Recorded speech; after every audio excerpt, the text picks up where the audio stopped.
এই 4 জন মন্ত্রীর পদত্যাগ করতে হবে, যাদের নাম বললাম। 1 উবাইদুল কাদের, 2 স্বরাষ্ট্রমন্ত্রী আসাদুজ্জামান খান কামাল, 3 আইনমন্ত্রী আনিসুল হক, 4 নৌফেল, নামটা তার শিক্ষামন্ত্রী।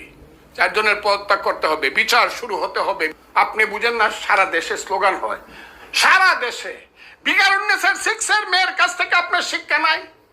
আপনি শিক্ষা নিতে পারেন না? ওই যে রুকিয়া হলের যে মেয়েটা বলে আব্বাকে বলে আসছে, আব্বা আমি যদি মরে যাই তাহলে আমার লাশটা তুমি নিও না, কবর দিও না। যতক্ষণ পর্যন্ত এই সরকারের পতন না হয়েছে আপনার লজ্জা হয় না? আপনি বুঝেন না দেশ কোথায় গেছে? তাই আপনাকে আমি বলতে চাই, এখনো বুঝবার চেষ্টা করেন।